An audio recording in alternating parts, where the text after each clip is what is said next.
Are you in the process of buying a home and do not know what is the earnest money used for?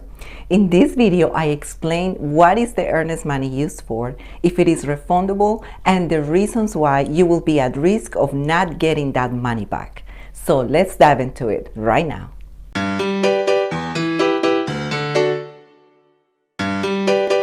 Hello everyone, my name is Sandra Storkey and I'm a real estate agent in Columbia, South Carolina. If this is your first visit to my channel, be sure to hit the subscribe button. I post videos every Wednesday, all real estate related. Earnest money is the sum you deposit into an escrow account as a show of good faith of your intentions to buy a home after your offer has been accepted by the seller.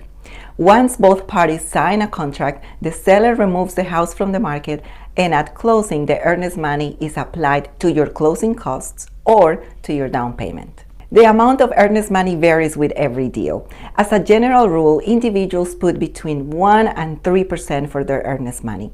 Keep in mind that the higher your earnest money, the more serious the seller will think you are. Let's talk about the reasons why you could lose your earnest money. You could forfeit your earnest money if you back out of the deal without a valid reason. Let's say that after the due diligence or the inspection period, everything is in order and there are no issues with the house. However, the buyer finds a house that better suits his or her needs and decides to back out. In this case, the escrow company will disburse the money to the seller as the buyer backed out of the deal without a valid reason. Another reason why you could forfeit your earnest money is if you break one of the terms of your purchase agreement, like missing any of the deadlines. Earnest money works like insurance. The seller takes the property off the market, which removes other buyers from the table, and if the buyer backs out without a valid reason, the seller gets to keep the earnest money as a compensation for the money lost by removing the house from the market. Now let's talk about the earnest money and contingencies. There are at least 4 contingencies that your real estate agent can put in place in order to protect you from losing your earnest money. The number 1 is home inspection contingency. Once your offer is accepted and after the earnest money has been deposited into an escrow account, the first thing a buyer needs to do is to order a home inspection. If in the inspection report you find that there are major structural issues or that the house needs a new roof or new HVAC, which all of the above can be very expensive to remediate, then the buyer can back out of the deal and the earnest money will be returned.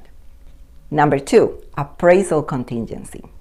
When the buyer is obtaining financing for the purchase of his or her new home, the bank will order an appraisal of the home, which is a valuation of the house in order to make sure the price is comparable to the houses that recently sold in that particular area.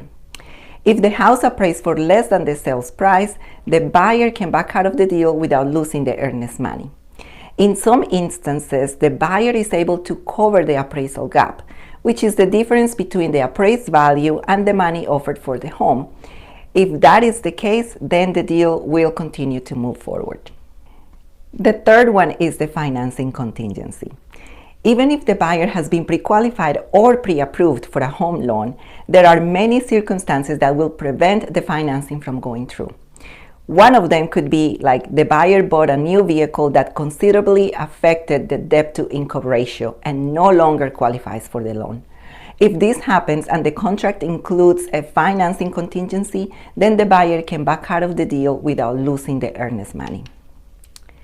Now, please do not max out your credit cards. Do not buy a new car when you are in the process of buying a new home and getting financing for it, because any of those things can adversely affect your debt-to-income ratio and you could be turned down for the loan.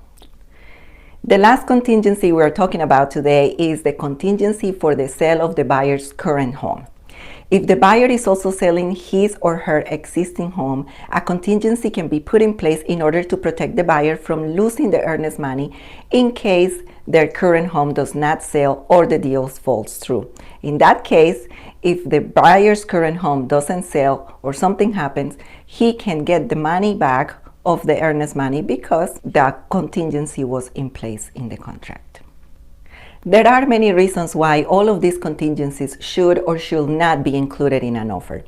Every deal is different, and that's precisely the reason why you need to hire a real estate agent to help you navigate all of the available options. If you are planning to buy a house out of state and are not sure how to start the process, make sure to watch this video where I talk about that very topic. Thank you for watching. If you like this video, make sure to hit the like button, leave a comment down below letting me know if you are planning to move to the Palmetto State, and be sure to hit the subscribe button. I post new videos every Wednesday all about living in Colombia. See you next week.